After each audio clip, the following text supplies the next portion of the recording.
आज आनंद ने नया बिजनेस स्टार्ट किया था। एक बड़ा कॉन्ट्रैक्ट मिला है माँ। एक बड़े होटल के स्टाफ के कपड़े सीने हैं, इसलिए ये बड़ी वाली ऑटोमेटिक सिलाई मशीन मंगवाई है। अब देखो माँ, मैं दिन दुगनी और रात चौगनी तरक्की करूँगा।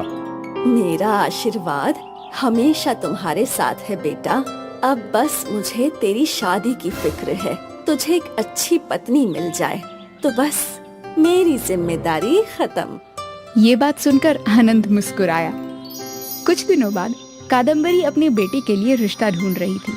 मुझे एकदम सोने जैसी बहू चाहिए, रूप रंग में सुंदर, पढ़ी लिखी और आज्ञाकारी। आप चिंता मत कीजिए बहन जी, मैं सर्वगुण संपन्न बहू ढूंढ के लाऊंगा। पंडित जी बोल ही रहे थे कि उनका मुंह खुला का खुला ही रह गया। सामने आनंद खड़ा था और उसके बगल में लीला थी। आनंद और लीला शादी करके घर आए थे। मैंने लीला से शादी कर ली है। क्या? अपशगुन, अब सब कुछ अपशगुन ही होगा। ये लड़की अपशगुनी है। इस लड़की की कुंडली ही खराब है। ये जिस घर में जाएगी वहाँ बुरा ही बुरा होगा। अब कुछ भी हो, अपशगुन जैसी कोई चीज नहीं होती। तुम भले ही आज मेरी बात मत मानो, पर एक दिन जरूर मानोगे। पंडित जी वहाँ से चले गए, पर लीला के अपशगुनी होने की बात कादम्बरी के मन में घर कर गई थी। लीला घर को अच्छे से संभाला करती और वो अपनी सास की भी सारी बातें माना करती थी, पर वो घर पर बैठे बैठे बोर हो गई थी। अब मैं सोच रही थी कि मैं भी कोई काम कर लूं।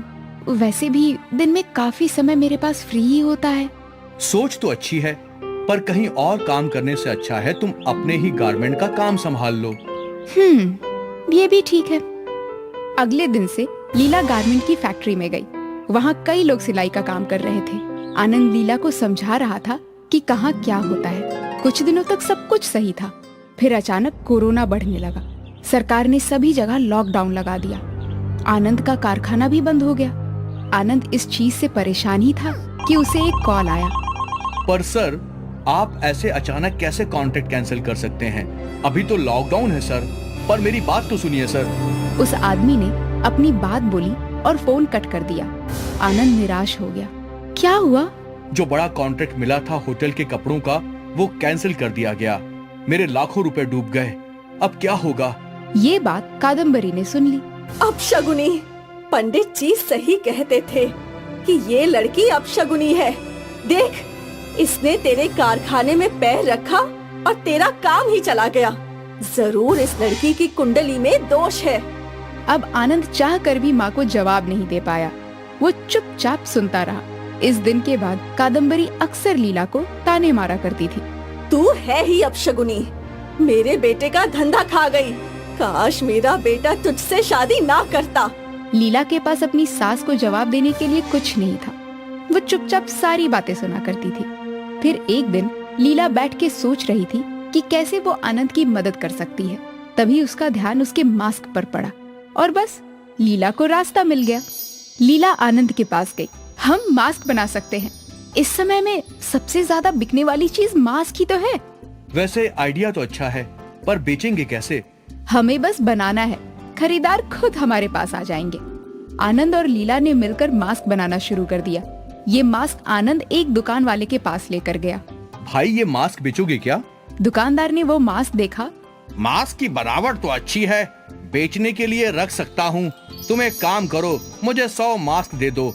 अगर बिक गए तो और मंगवा लूंगा। ठीक है भाई। ऐसे ही कई और दुकान वालों ने आनंद के मास्क ले लिए। आनंद खुश था कि कम से कम कुछ काम तो चल रहा है। जैसे ही आनंद घर पहुंचा तो उसका मोबाइल बजने लगा। भाई, मुझे 200 मास्क और चाहिए। 100 मास्क तो हाथों हाथ बिक गए। कल लेकर आता हूँ भाई। ठीक है भाई। उसके बाद उसे दूसरे कई और दुकानों से फोन आए। आज कई दिनों बाद आनंद मुस्कुरा रहा था। ये देखकर लीला ने पूछा, सब मास्क बिक गए क्या? बिक भी गए और ज्यादा मास्क बनाने का ऑर्डर भी आने लगा। अरे वाह, ये तो अच्छी बात है। बेटा, ध्यान देना, इस काम में भी अपशगुन ना हो जाए। नहीं माँ, ऐसा कुछ नहीं होगा। इस काम का आइडिया भी लीला ने ही दिया है। मेरा काम था तुझे चेतावनी देना, बाकी तू देख ले। उस दिन से आनंद और लीला ने कारखाना वापस खोला और कुछ लोगों को वापस काम पर भी रख लिया। उनका मास्क का बिजनेस ऐसा चल पड़ा कि कारखाना दिन रात चलने लगा। आनंद और लीला को घर जाने की भी फुर्सत नहीं होती थी। 1 महीने बाद आनंद अपनी माँ के पास मिठाई लेकर गया। ये लो माँ। ये किस खुशी में? माँ, इस महीने में मैंने 5 लाख कमाए हैं। अरे वाह! अरे तुम तो जानती हो, वो होटल वाले कॉन्ट्रैक्ट से भी ज्यादा कमाई हुई है। और ये सब लीला का ही आइडिया है। अगर लीला अपशगुनी होती तो मैं इतने पैसे कैसे कमा पाता। तुम सही हो बेटा। उस पंडित ने मेरे दिमाग में अपशगुनी वाली बात घुसा दी थी, पर अब मैं समझ गई हूँ, अपशगुन जैसी कोई बात ही नहीं होती। लीला, मुझे माफ कर दो, मैंने तुम्हें बहुत खरी खोटी सुनाई। आप माफी मत मांगिए माँ जी, जो हुआ सो हुआ, अब सब सही होगा। कादम्बरी ने लीला और आनंद को आशीर्वाद दिया और इस कहानी ने हमें ये समझा दिया कि शगुन अपशगुन ये सब मनगढ़ंत बातें हैं। ऐसे अंधविश्वास पर हमें बिल्कुल भी यकीन नहीं करना चाहिए। आज आनंद ने नया बिजनेस स्टार्ट किया था। एक बड़ा कॉन्ट्रैक्ट मिला है माँ। एक बड़े होटल के स्टाफ के कपड़े सीने हैं, इसलिए ये बड़ी वाली ऑटोमेटिक सिलाई मशीन मंगवाई है। अब देखो माँ, मैं दिन दुगनी और रात चौगनी तरक्की करूँगा। मेरा आशीर्वाद हमेशा तुम्हारे साथ है बेटा। अब बस मुझे तेरी शादी की फिक्र है। तुझे एक अच्छी पत्नी मिल जाए तो बस मेरी जिम्मेदारी खत्म। ये बात सुनकर आनंद मुस्कुराया। कुछ दिनों बाद कादम्बरी अपने बेटे के लिए रिश्ता ढूंढ रही थी। मुझे एकदम सोने जैसी बहू चाहिए, रूप रंग में सुंदर, पढ़ी लिखी और आज्ञाकारी। आप चिंता मत कीजिए बहन जी, मैं सर्वगुण संपन्न बहू ढूंढ के लाऊंगा। पंडित जी बोल ही रहे थे कि उनका मुंह खुला का खुला ही रह गया। सामने आनंद खड़ा था और उसके बगल में लीला थी। आनंद और लीला शादी करके घर आए थे। मैंने लीला से शादी कर ली है। क्या? अपशगुन, अब सब कुछ अपशगुन ही होगा। ये लड़की अपशगुनी है। इस लड़की की कुंडली ही खराब है। ये जिस घर में जाएगी वहाँ बुरा ही बुरा होगा। अब कुछ भी हो, अपशगुन जैसी कोई चीज नहीं होती। तुम भले ही आज मेरी बात मत मानो, पर एक दिन जरूर मानोगे। पंडित जी वहाँ से चले गए, पर लीला के अपशगुनी होने की बात कादम्बरी के मन में घर कर गई थी। लीला घर को अच्छे से संभाला करती और वो अपनी सास की भी सारी बातें माना करती थी, पर वो घर पर बैठे बैठे बोर हो गई थी। अब मैं सोच रही थी कि मैं भी कोई काम कर लूं। वैसे भी दिन में काफी समय मेरे पास फ्री ही होता है। सोच तो अच्छी है, पर कहीं और काम करने से अच्छा है तुम अपने ही गारमेंट का काम संभाल लो। ये भी ठीक है। अगले दिन से लीला गारमेंट की फैक्ट्री में गई। वहाँ कई लोग सिलाई का काम कर रहे थे। आनंद लीला को समझा रहा था कि कहाँ क्या होता है। कुछ दिनों तक सब कुछ सही था, फिर अचानक कोरोना बढ़ने लगा। सरकार ने सभी जगह लॉकडाउन लगा दिया। आनंद का कारखाना भी बंद हो गया। आनंद इस चीज से परेशान ही था कि उसे एक कॉल आया। पर सर, आप ऐसे अचानक कैसे कॉन्ट्रैक्ट कैंसिल कर सकते हैं? अभी तो लॉकडाउन है सर। पर मेरी बात तो सुनिए सर। उस आदमी ने अपनी बात बोली और फोन कट कर दिया। आनंद निराश हो गया। क्या हुआ? जो बड़ा कॉन्ट्रैक्ट मिला था होटल के कपड़ों का, वो कैंसिल कर दिया गया। मेरे लाखों रुपए डूब गए। अब क्या होगा? ये बात कादम्बरी ने सुन ली। अपशगुनी! पंडित जी सही कहते थे कि ये लड़की अपशगुनी है। देख, इसने तेरे कारखाने में पैर रखा और तेरा काम ही चला गया। जरूर इस लड़की की कुंडली में दोष है। अब आनंद चाह कर भी माँ को जवाब नहीं दे पाया। वो चुपचाप सुनता रहा। इस दिन के बाद कादम्बरी अक्सर लीला को ताने मारा करती थी। तू है ही अपशगुनी। मेरे बेटे का धंधा खा गई। काश मेरा बेटा तुझसे शादी ना करता। लीला के पास अपनी सास को जवाब देने के लिए कुछ नहीं था। वो चुपचाप सारी बातें सुना करती थी। फिर एक दिन लीला बैठ के सोच रही थी कि कैसे वो आनंद की मदद कर सकती है।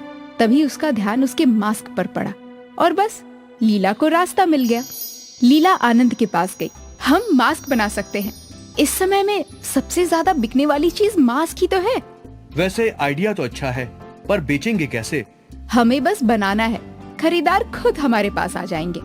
आनंद और लीला ने मिलकर मास्क बनाना शुरू कर दिया। ये मास्क आनंद एक दुकान वाले के पास लेकर गया। भाई ये मास्क बेचोगे क्या? दुकानदार ने वो मास्क देखा। मास्क की बनावट तो अच्छी है, बेचने के लिए रख सकता हूँ। तुम एक काम करो, मुझे 100 मास्क दे दो, अगर बिक गए तो और मंगवा लूंगा। ठीक है भाई। ऐसे ही कई और दुकान वालों ने आनंद के मास्क ले लिए। आनंद खुश था कि कम से कम कुछ काम तो चल रहा है। जैसे ही आनंद घर पहुंचा तो उसका मोबाइल बजने लगा। भाई मुझे 200 मास्क और चाहिए, 100 मास्क तो हाथों हाथ बिक गए, कल लेकर आता हूँ भाई। ठीक है भाई। उसके बाद उसे दूसरे कई और दुकानों से फोन आए। आज कई दिनों बाद आनंद मुस्कुरा रहा था। ये देखकर लीला ने पूछा, सब मास्क बिक गए क्या? बिक भी गए और ज्यादा मास्क बनाने का ऑर्डर भी आने लगा। अरे वाह, ये तो अच्छी बात है। बेटा ध्यान देना, इस काम में भी अपशगुन ना हो जाए। नहीं माँ, ऐसा कुछ नहीं होगा।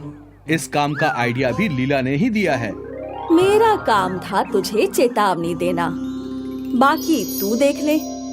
उस दिन से आनंद और लीला ने कारखाना वापस खोला और कुछ लोगों को वापस काम पर भी रख लिया। उनका मास्क का बिजनेस ऐसा चल पड़ा कि कारखाना दिन रात चलने लगा। आनंद और लीला को घर जाने की भी फुर्सत नहीं होती थी। 1 महीने बाद आनंद अपनी माँ के पास मिठाई लेकर गया। ये लो माँ। ये किस खुशी में? माँ, इस महीने में मैंने 5 लाख कमाए हैं। अरे वाह। अरे तुम तो जानती हो, वो होटल वाले कॉन्ट्रैक्ट से भी ज्यादा कमाई हुई है। और ये सब लीला का ही आइडिया है। अगर लीला अपशगुनी होती तो मैं इतने पैसे कैसे कमा पाता। तुम सही हो बेटा। उस पंडित ने मेरे दिमाग में अपशगुनी वाली बात घुसा दी थी, पर अब मैं समझ गई हूँ, अपशगुन जैसी कोई बात ही नहीं होती। लीला, मुझे माफ कर दो, मैंने तुम्हें बहुत खरी खोटी सुनाई। आप माफी मत मांगिए माँ जी, जो हुआ सो हुआ, अब सब सही होगा। कादम्बरी ने लीला और आनंद को आशीर्वाद दिया और इस कहानी ने हमें ये समझा दिया कि शगुन अपशगुन ये सब मनगढ़ंत बातें हैं। ऐसे अंधविश्वास पर हमें बिल्कुल भी यकीन नहीं करना चाहिए।